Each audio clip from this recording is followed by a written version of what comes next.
Thanks for joining me again this week.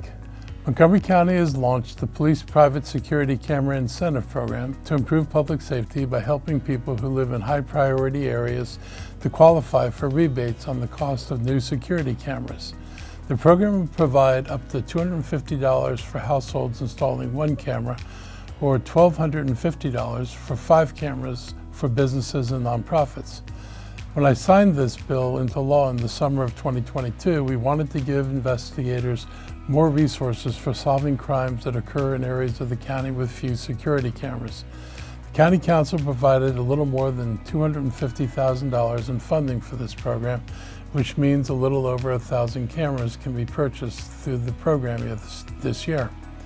I'm an advocate of using technology to make our community safer. More cameras in downtown Silver Spring, including license plate readers, have helped reduce incidents of crime. There are also more police officers monitoring video feeds to help officers in the field track down suspects and address crimes quickly.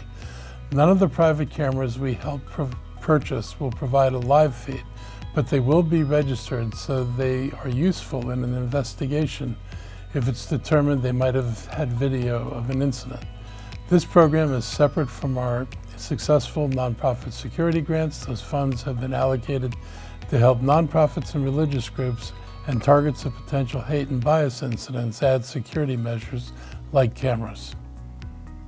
The Montgomery County Police Department was asked to develop public safety indicators to help determine which areas to prioritize.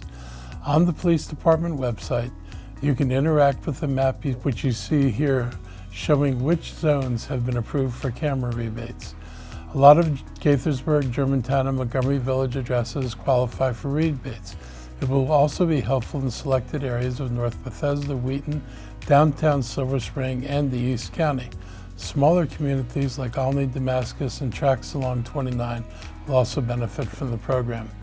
The program will only apply to new cameras and only pay the cost of the equipment, not installation or maintenance bills.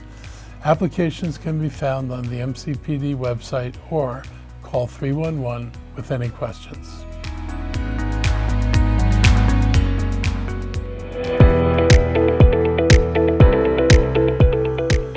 It's great to be back in Montgomery County after spending 2 weeks in India and Vietnam on an economic development mission to find new companies to do business here, as well as for county companies to find opportunities there.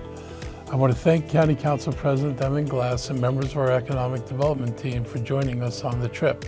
We traveled with 32 delegates, including 27 business and community leaders. During this economic trade mission, we signed 11 memorandums of understanding with companies interested in expanding here, and we expect 2 more to follow. Those MOUs are companies committed to opening an office or establishing operations here in Montgomery County. A lot of our focus was on IT and biotech companies, but we had meaningful discussions about bringing manufacturing here as well. These visits provided us with numerous opportunities to attract new companies to the county, as well as to provide expansion and growth opportunities for current county businesses. All of these potential deals will lead to economic growth, as well as to create more jobs. In both India and Vietnam, it was clear that they were aware of that we are one of the top spots for their businesses in the United States, boasting one of the best workforces, a high level of education among our workforce, and proximity to federal and private partners. There was a lot of interest in the potential of our new University of Maryland Institute for Health Computing that we're building at the North Bethesda Metro Station. Those we met were also attracted to the cultural diversity of residents and businesses, as well as our reputation for being a safe and welcoming community. It was very busy, but very productive 2 weeks in India and Vietnam, and I'll be updating you more soon with greater detail.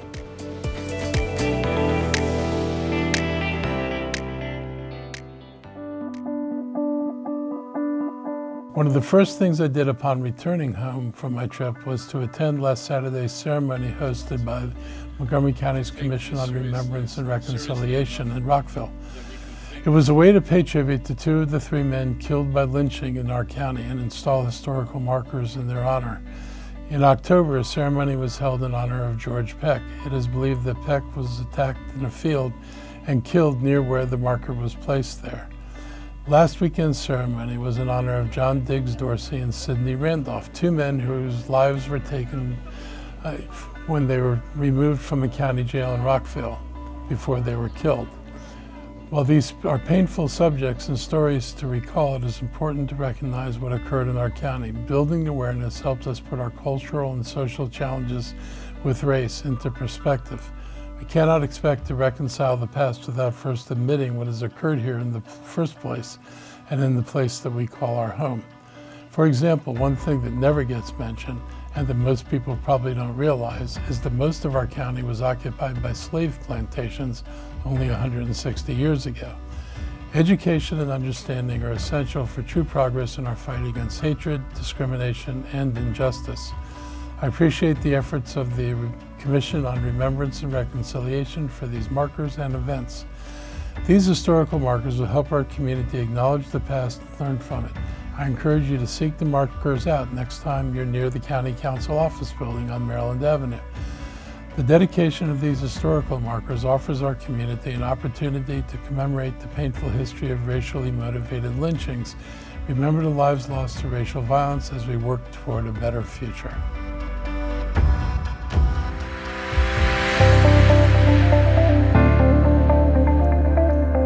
I was excited to join the county's Department of Environmental Protection and Director John Monger on Wednesday to celebrate America Recycles Day.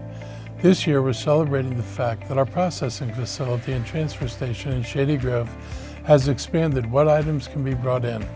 In addition to the traditional plastic, glass, metal, and aluminum cans, we can now find a solution for unwanted electronics, bicycles, mattresses, and building materials that are in usable condition. This is a huge change because we're expanding our ability to salvage items that can be reused and turned into products that can be sold. Old bikes are available for anyone who likes to tinker and can get them moving again. And you could even start your own business rehabbing these bikes. Old mattresses are being stripped and everything that they're made of is finding a new purpose. We will continue to make improvements to our recycling program to get more value out of what is turned in. Our waste management is critical to our climate action plan goals of reducing greenhouse gas emissions by 80% by 2027 and 100% by 2035. I visited San Francisco in October and spent 2 days visiting multiple municipal solid waste facilities there and in San Jose. There were lessons to be learned from these visits that are worth exploring and implementing here, like converting food waste into methane to power trucks and buses, or to generate electricity directly. Coming up with innovative solutions will help us reduce the need for landfills and our incinerator, both of which work against our climate action plan.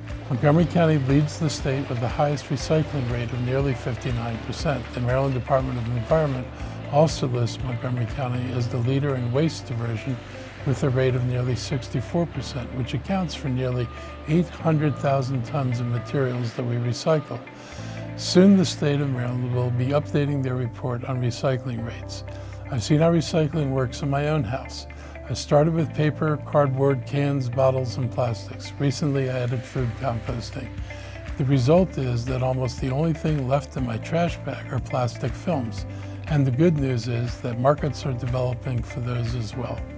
Recycling can also keep hazardous materials that come in from things like old batteries and electronics from seeping into the ground and waterways.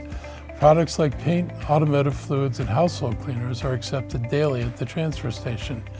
Reuse also reduces the demand for energy, minimizes the extraction of raw materials, and lower greenhouse gas emissions at multiple points in the life cycle of a product. This makes recycling an essential practice in the collective effort to combat climate change and ensure a sustainable free future for the planet. If you aren't already, please join us in closing the loop and recycling as much as possible.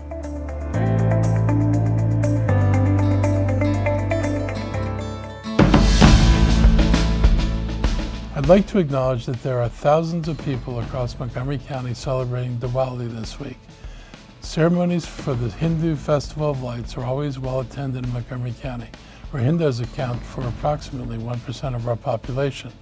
I want to thank Governor Wes Moore and Lieutenant Governor Runa Miller for taking part in one celebration on Monday at the University's of Shady Grove. It shows how diverse our county is and celebrates the communities that's thrived and found success here.